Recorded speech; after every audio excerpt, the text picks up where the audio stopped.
ஓம் ஸ்ரீ பிரித்யங்கரா தேவியே போற்றி போற்றி. நல்லதே நினைப்போம், நல்லதே நடக்கும். சக்தி பிரித்யங்கரா குழந்தைகளுக்கு இந்த தாயின் ஆசீர்வாதம் என்றுமே முழுமையாக கிடைக்கட்டும். இன்று உன் தாயானவள் உனக்கு ஒரு அவசர செய்தியினை கொண்டு வந்திருக்கின்றேன்.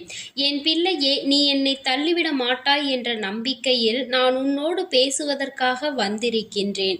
என் தங்கமே, இது உனக்கான முக்கியமான விஷயம் என்பதை நீ புரிந்து கொண்டால் இந்த பதிவினை நீ முழுமையாக கேட்க வேண்டும்.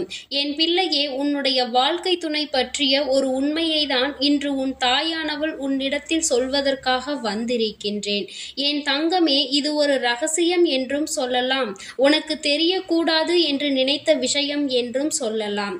என் குழந்தையே, உன்னுடைய வாழ்க்கை துணை உனக்கு எத்தனையோ நாட்கள் உனக்கு உறுதுணையாக இருந்து கொண்டிருக்கின்றார்கள். சில காலமாக அவர்களினுடைய நடவடிக்கைகள் என்பது அவர்களின் பேச்சுக்கள் எல்லாமே சற்று வித்தியாசமாக இருப்பதனால் என் குழந்தை மனதிற்குள் சில நாட்களாக சில நெருடல்கள் இருந்து கொண்டே இருக்கின்றது. எதனால் இவர்களுக்குள் இத்தனை மாற்றம், எதற்காக இவர்கள் இப்படி நடந்து கொள்கிறார்கள் என்று தெரியாமல் என் பிள்ளை மனதளவில் நீயும் அதிக அளவு மனவேதனையை அனுபவித்துக் கொண்டிருக்கின்றாய். உன்னுடைய எண்ணம் என்னவென்றால், அவர்களுக்கு ஏதேனும் பிரச்சனையாக இருக்கும் பட்சத்தில் அதை நம்மிடத்தில் சொன்னால் அதை நாமும் பகிர்ந்து கொள்ளலாமே, அவர்கள் கஷ்டங்களை நாமும் பகிர்ந்து கொண்டு அவர்களுக்கு உறுதுணையாக இருக்கலாமே என்று என் பிள்ளை நீ மனதளவில் நினைத்து கொண்டிருக்கின்றாய். ஆனால் இவர்கள் இந்த விஷயத்தை நம்மிடத்தில் சொல்லாமல் மறைத்து கொண்டு நடப்பதுதான் நம் மனதுக்கு வேதனையை கொடுக்கிறது என்று என் பிள்ளை நீ புலம்பிக் கொண்டிருக்கின்றாய். உன்னுடைய இந்த புலம்பலுக்கு இன்றே முடிவு கட்டிவிட வேண்டும் என்றுதான் அம்மா இன்று உன்னை தேடி வந்திருக்கின்றேன். என் தங்கமே, பொதுவாகவே கஷ்டங்களாக இருந்தாலும் நஷ்டமாக இருந்தாலும் இன்பமாக இருந்தாலும் துன்பமாக இருந்தாலும் ஒருவருக்கொருவர் பகிர்ந்து கொண்டு விட்டு கொடுத்து வாழ்வதுதானே இந்த வாழ்க்கை. என் பிள்ளையே, அப்பேற்பட்ட இந்த வாழ்க்கையில் எதையோ நினைத்து உன் குடும்பத்தில் எப்பொழுதும் கஷ்டங்கள் வந்து கொண்டே இருக்கின்றது. தங்கமே, அப்பேற்பட்ட இந்த வாழ்க்கையில் அதே அனைத்து குணங்களோடு ஒரு உறவு நமக்கு கிடைத்து விட்டது என்றால் அதைவிட சந்தோஷம் வேறென்ன இருக்க முடியும்? என் பிள்ளையே, உனக்கு கிடைத்த இந்த சந்தோஷமான வாழ்க்கையில் திடீரென்று ஒரு பிரச்சனை ஏற்படுகிறது என்றால் நிச்சயமாக உன்னால் அதனை சமாளிக்க முடியாதுதான். அதை உன்னால் தாங்கிக் கொள்ள முடியாதுதான். உனக்கென்று இருக்கின்ற ஒரு உறவும் உன் மனதை இப்படி காயப்படுத்தும்படி நடந்து கொண்டால் அதை உன்னால் எந்த அளவிற்கு ஏற்றுக்கொள்ள முடியும் என்பதை நான் நன்கு உணர்வேன். என் பிள்ளையே, உன் வாழ்க்கையில் இப்பொழுதெல்லாம் உன்னை சுற்றி நடந்து கொண்டிருக்கின்ற விஷயம் என்ன என்பதை உன்னால் அறிந்து கொள்ள முடியவில்லை. நடக்கின்ற விஷயங்கள் உனக்கு அதிகமான சந்தேகத்தை மட்டுமே கொடுத்து கொண்டிருக்கின்றது. அந்த சந்தேகத்தை இப்பொழுது உறுதிப்படுத்துவதற்காக தான் உன் அம்மா நான் வந்திருக்கின்றேன். என் பிள்ளையே, இவர்களுக்கு ஏதோ ஒரு கஷ்டம் இருக்கிறது என்று நீ கண்டுபிடித்து விட்டாய். ஆனால் அது என்ன கஷ்டம் என்பதை தான் உன்னால் உணர்ந்து கொள்ள முடியவில்லை. என் தங்கமே, அதே போல உன்னுடைய துணையை பற்றி மற்றவர்கள் உன்னிடத்தில் சொன்ன விஷயம் பொய்தான். அவர்களுக்கு வேறு யாரோடோ தொடர்பு இருக்கிறது, அல்லது உன்னை விட வேறு சிறந்த உறவு ஏதோ ஒன்று அவர்களுக்கு கிடைத்திருக்கிறது. இதனால் தான் உன்னிடத்தில் இத்தனை கருத்து வேறுபாடுகளும் இத்தனை பிரிவுகளும் இருக்கிறது என்று மற்றவர்கள் உன்னிடத்தில் அதிகமான புரளியை பேசிக்கொண்டிருக்கின்றார்கள். என் பிள்ளையே, ஒருவேளை அப்பேற்பட்ட குணம் ஒருவருக்கு இருக்கிறது என்றால் அதை மற்றவர்கள் சொல்லிதான் நீ தெரிந்து கொள்ள வேண்டும் என்ற அவசியம் இல்லை. உன்னால் அதனை எளிதாக புரிந்து கொள்ள முடியும். எப்படி தெரியுமா? அவர்களின் நடவடிக்கைகள் மட்டுமல்ல, ஒரே அடியாக உன்னை வெறுத்தும் ஒதுக்கி இருப்பார்கள். என் பிள்ளையே, உனக்கு அது போன்ற எதுவும் தோன்றவில்லையே. உன்னை வெறுத்து ஒதுக்கியதாக எல்லாம் உனக்கு தோன்றவில்லை. ஏதோ ஒரு கஷ்டத்தை உன்னிடத்தில் சொல்லாமல் அவர்கள் மட்டுமே அதனை அனுபவிக்க வேண்டும் என்று தன் தலையில் போட்டுக்கொள்கிறார்கள் என்பதுதானே உன்னுடைய சந்தேகம்.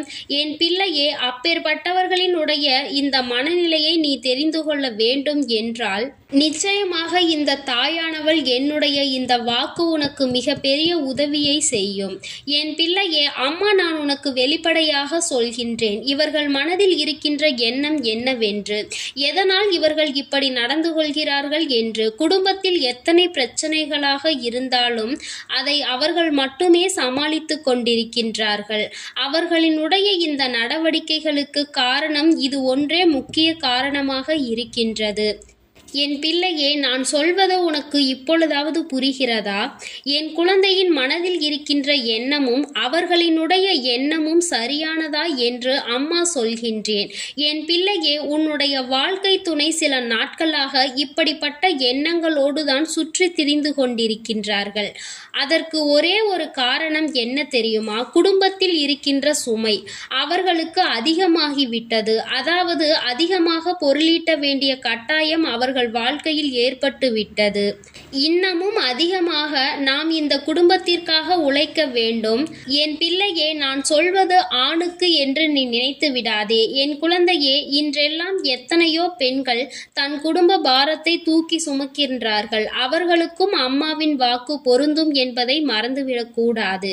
என் தங்கமே, தன் குடும்ப பாரத்தை அதிகமாக சுமக்க வேண்டிய கட்டாயத்தில் நிற்பதால் தன்னுடைய சிந்தனைகள் எல்லாம் சந்தோஷத்தை அனுபவிப்பதில் இல்லாமல் போய்விட்டது. எப்பொழுதும் பொருள் ஈட்டுவது, மற்ற வேலைகள் என்று தன்னுடைய கவனம் முழுமையாக அதிலேயே இருக்கின்றது. எப்பொழுதும் ஏதோ ஒரு சிந்தனையில் இருந்து கொண்டிருப்பதால் வேறு எங்கும் கவனத்தை செலுத்த முடியவில்லை. ஒரு நிமிடம் பிரிந்து விட்டால் நாம் எதை நோக்கி பயணித்துக் கொண்டிருக்கின்றோமோ அதை நம்மால் செய்ய முடியாமல் போய்விடுமோ என்ற எண்ணம் அவர்களுக்குள் வந்துவிடுகின்றது. நாம் அடைய நினைக்கின்ற இலக்கு நாம் நிச்சயமாக அதனை அடைந்துவிட வேண்டும்.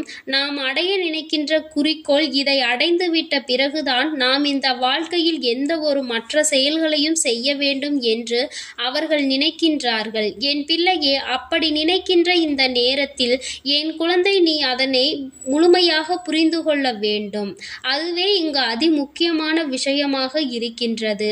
இனிமேல் எப்பேற்பட்ட கஷ்டத்திலும் என் பிள்ளை, நீ எந்த ஒரு சூழ்நிலையிலும் அவர்கள் மனம் நோகும்படி நடந்து கொள்ளக்கூடாது. அதற்காக இந்த கஷ்டத்தை அவர்கள் தலையில் சுமத்த நான் விரும்பவில்லை என்று நீ சொல்கின்றாய் அல்லவா? கஷ்டங்கள் அதிகமாக இருக்கிறது என்று நீ நினைக்கலாம். என் பிள்ளையே, மனது உனக்கு வேதனையாக கூட இருக்கலாம்.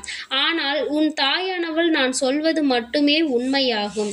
நீ வேதனைப்படாதே என்று அவர்களுக்கு நீ ஆறுதலாக தான் இருக்க வேண்டுமே தவிர நீயும் அவர்களின் மனது கஷ்டப்படும்படி ஒரு நாளும் நடந்து கொள்ளக்கூடாது. என் தங்கமே, இப்பொழுது உன்னை சுற்றி என்ன நடந்து கொண்டிருக்கிறது என்பதை நீ தெரிந்து கொண்டாய் அல்லவா? மற்றவர்கள் சொல்வது போல உன்னுடன் கருத்து வேறுபாடுகள் அவர்களுக்குள் ஏற்படுகிறது என்று மற்றவர்கள் சொல்கின்ற கருத்துக்களை உன் மனதிற்குள் நீ கொண்டு வந்து விடக்கூடாது. எந்த ஒரு சூழ்நிலையாக இருந்தாலும் உனக்கு வாழ்க்கையில் தவறான எண்ணங்கள் மட்டும் வந்துவிடக்கூடாது. வாழ்க்கை துணை என்பது உன்னை விட்டு செல்ல வேண்டும் என்று நினைத்தால் உனக்காக இத்தனை போராட்டங்களை தன் வாழ்க்கையில் போராடி அவர்கள் அனுபவிக்க மாட்டார்கள் என்பதை நீ புரிந்து கொள்ள வேண்டும். உன்னை விட்டு சென்று இருக்கலாம் என்று அவர் ஒரு நாளும் நினைத்தது கிடையாது. என் தங்கமே, அதனால் உன்னுடைய வாழ்க்கையில் எப்பொழுதும் நீ மட்டுமே யோசித்து அதற்கான முடிவுகளை சரியாக எடுக்க வேண்டும். என் பிள்ளையே, தன் குடும்பத்தை காப்பாற்றுவது தன்னுடைய பொறுப்பு என்று எண்ணி தன் சூழ்நிலைகளை கூட வெளிப்படுத்தாமல் அத்தனையையும் தாங்கி அவர்கள் மட்டுமே அதனை வழிநடத்தி சென்று கொண்டிருக்கின்றார்கள். இவர்கள் செய்கின்ற இந்த விஷயங்களை எல்லாம் என் பிள்ளை நீ நிச்சயமாக பாராட்டத்தான் வேண்டும். அவர்களை நீ எந்த விதத்திலும் சந்தேகப்பட்டு எந்த சூழ்நிலையிலும் காயப்படுத்தி விடாதே. அவர்கள் அனுபவிக்கின்ற ஒவ்வொரு சூழ்நிலைகளும் உனக்கு நிச்சயமாக நல்லதை கொடுப்பதற்காக தான். ஏதோ ஒரு வகையில் வாழ்க்கையில் முன்னேறிவிட மாட்டோமா, ஏதோ ஒரு வகையில் நம் வாழ்க்கையில் முன்னேற்றத்தை கண்டுவிட மாட்டோமா என்றுதான் அவர்கள் ஓடிக்கொண்டிருக்கிறார்கள்.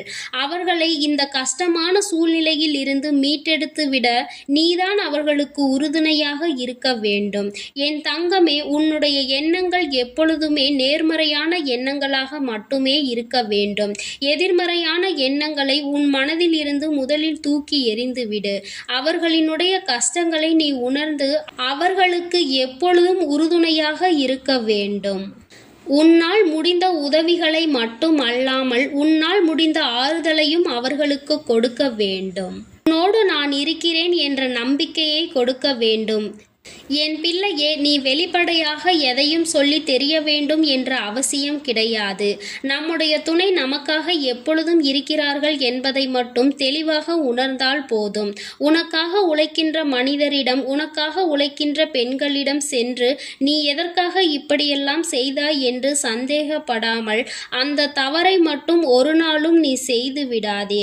என் செல்ல குழந்தைக்கு இந்த தாயானவளினுடைய ஆசீர்வாதங்கள் எப்பொழுதும் முழுமையாக இருந்து கொண்டே இருக்கும்.